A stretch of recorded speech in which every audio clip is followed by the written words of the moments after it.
Imagine the narrow, dark, and damp streets of London em 1888. A beating cold cuts the skin. The cell of coal smoke mixes with that of rotting garbage, and in every alley, the shadow seems to hide something that should be seen. London was the beating heart of an empire that dominated the world.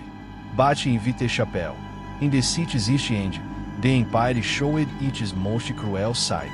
It was in this setting that an unidentified killer began a sequence of crimes so brutal that the name given to him has traversed centuries, Jack the Ripper. But to understand how the story began, we need to delve not only into the crimes but also into Victorian London, into the alleys where poverty and despair were as common as the fog.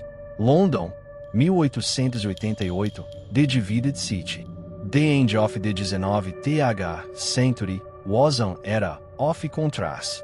While the British upper class flaunted luxurious mansions, elegant carriages, and gaslit theatres, the East End of London was a labyrinth of misery. Whitechapel, specifically, was a neighborhood road shocked by overcrowding. It is estimated that more than 80,000 people lived crammed into precarious conditions in unhealthy houses and communal dormitories, called those houses. Entire families were packed into a single room. Crime was endemic. Gangs dominated entire streets, extorting merchants and terrifying residents. Prostitution was almost a necessity for hundreds of women who, without stable employment and any assistance, sold their bodies to survive one more night. And it was in this environment, where the police were already overburdened and violence was commonplace, that a meticulous killer decided to strike. Before the Ripper, the fear begins. The first recorded victim who sparked the alert in Whitechapel was not officially attributed to the Ripper, but her death cast a shadow that would soon become permanent.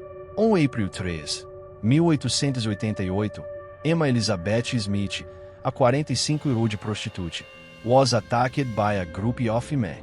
She survived long enough to tell that 2 or 3 men beat her, one of them very young. But the most horrific detail was that a sharp object was inserted into her body, causing fatal injuries.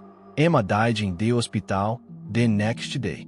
Although the police believed it to be gang violence, many experts question whether this might not have been the first rehearsal by the killer who would so terrorize London. 4 months later, on August 7, 1888, Martha Tabron, 39, was found dead in George Yard buildings. She had 39 stab wounds scattered across her body. The scene was one of extreme brutality. The killer took nothing. There was no attempt at a sophisticated escape, just the mark of a savage attack.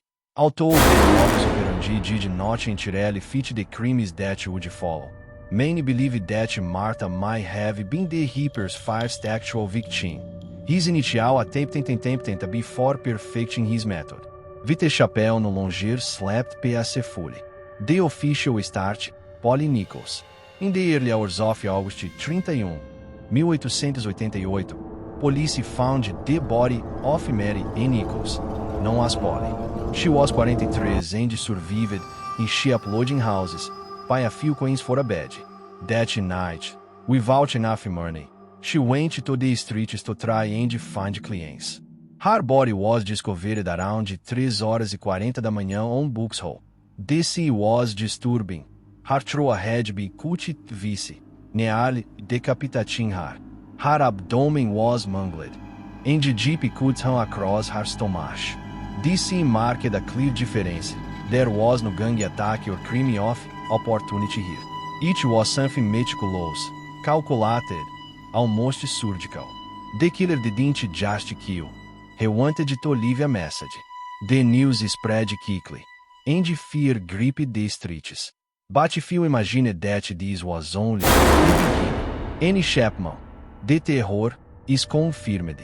Less than 10 days later, on September 8, 1888, another woman was found dead. Annie Chapman, 47, had her body discovered in the yard of a house on Ambury Street. The scene was even more gruesome. Her throat was decapitated, her abdomen opened, and part of her internal organs had been removed. It is speculated that the uterus was taken by the killer. Residents claimed to have seen Annie shortly before in the company of a respectable man, wearing a hat and seeming polite. This detail created even greater unease. The killer could easily blend into the crowd. He was not a monster at first sight. Now there was no doubt, London had a serial killer at large. The press and the birth of Jack. While the police scrambled for clues, the newspapers found a field day in the case. Sensationalist headlines sold thousands of copies. Fear was fuel for sales, and every morbid detail was published with emphasis. It was indeed believed that the name that would become eternal was born. The Dear Boss letter, received in September 1888 by a news agency, was signed with the pseudonym Jack the Ripper. In the letter, the author mocked the police and promised new murders. No one knew if the letter was real or just an invention by journalists to keep the story alive, but the effect was devastating. The killer now had a public identity. Jack the Ripper had just been born into history. The double event. The terror reached another level on the night of September 30, 1888, when two bodies were found less than an hour apart. The first victim was Elizabeth Street, found on Berners Street. Her throat had been cut, but there were no mutilations. Many believe the killer was interrupted before finishing his ritual. A short time later, just a few blocks away, the body of Catherine Eddowes was discovered in Mitre Square. The scene was horrendous. Throat cut, face disfigured, abdomen opened, organs removed. The killer had taken a killing and part of the uterus. Near the site, police found a bloody piece of clothing, Catherine's apron, discarded on Goulston Street. Above it, a mysterious graffiti written in chalk read, "The Juves are the men that will not be blamed for nothing." The message caused panic. Many interpreted it as an accusation against the GV community, already marginalized in London. Commissioner Charles Warren ordered the phrase, "To be immediately erased to prevent riots." The double event solidified MYTH. Jack was not just a killer. He was a ghost who mocked the police, appearing and disappearing at will, spreading fear on every street. The fear grows. After the double event, London entered collective hysteria. Women avoided going out at night. Civilian vigilante patrols appeared on the streets, and any man with a knife or strange behavior became a suspect. At the same time, the letters kept arriving. Among them, one would stand out even later. The letter from hell, said to George Luce, leader of the Whitechapel Vigilance Committee. Inside the package was half a human kidney, preserved in alcohol. Was it Catherine Eddowes? Or just another wax? To this day, no one is sure. The murder of Mary Jane Kelly. It was the morning of November 9, 1888, when Thomas Bowser, sent by the landlord to collect the overdue rent, knocked on the door of room 13, Miller's Court. No answer. Curious, he peered through the broken window. What he saw scarred him for life. The body of Mary Jane Kelly, only 25, was mutilated beyond description. Her throat had been cut down to the spine, her face disfigured beyond recognition. Her abdomen was opened, her breast removed, and her heart was missing. Parts of organs were scattered across the bed and the room. Mary Jane was the only victim murdered in an enclosed space. which gave the criminal team to prolong the carnage. Even veteran police officers, accustomed to the brutality of Vite Chapelle, were left in shock. Inspector Frederick Aberin, one of the lead investigators, described this as the most horrific he had ever witnessed. E.F. Jack intended to mark his legacy with a final signature. He had succeeded. And then, silence. After Mary Jane Kelly, the murder ceased as abruptly as they had begun. The enigma of the letters.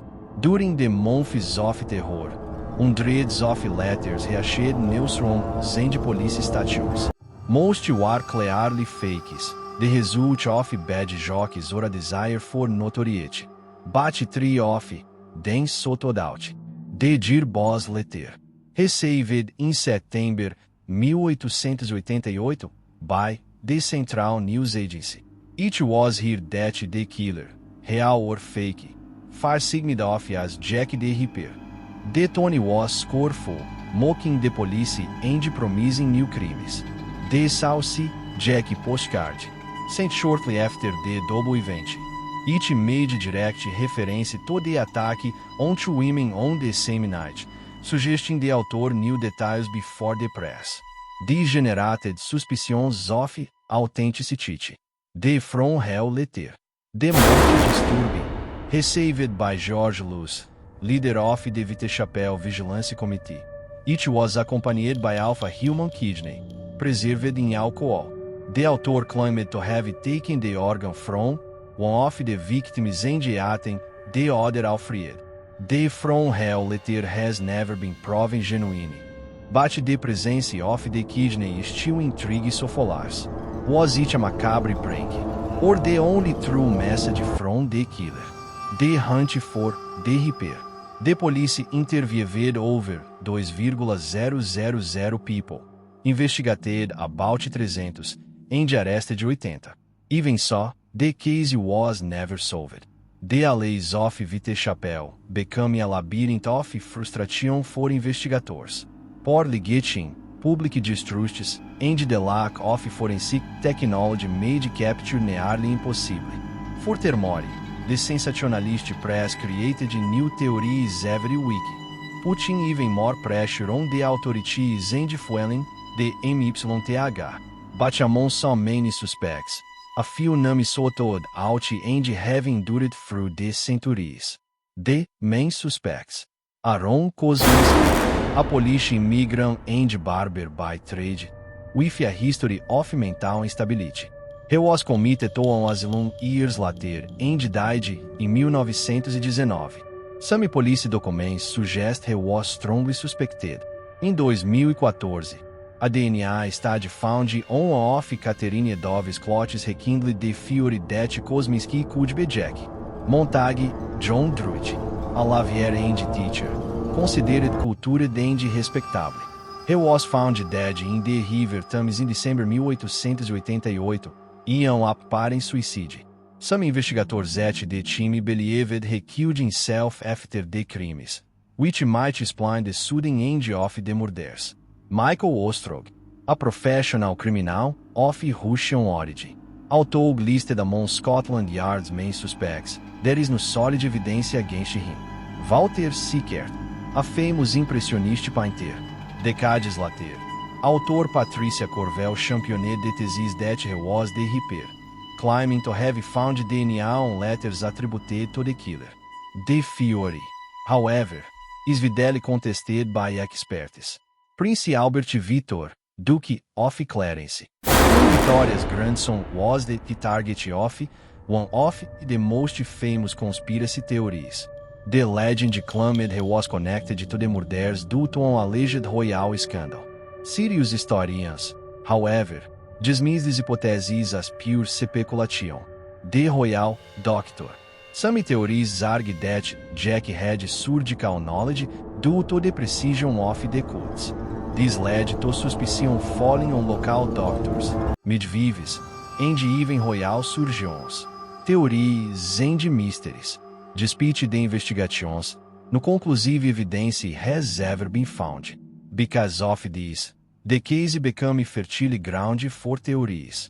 The Royal Conspiracy Theory, involving the British Royal Family, doctors, and even the Freemasons. The Multiple Killers Theory, arguing that it was not just one criminal, but a series of attacks by different men, later unified by the press under a single name. The Crime Artist Theory. Some believe the Reaper acted not just on impulse, but as a form of macabre art handpicking his victims and creating a morbid spectacle to challenge society. The most disturbing thing is that, even with centuries of technological advancements, the case still resists a definitive solution. The Legacy of Fear. Jack the Ripper was not just a killer. He was the first media serial killer in history.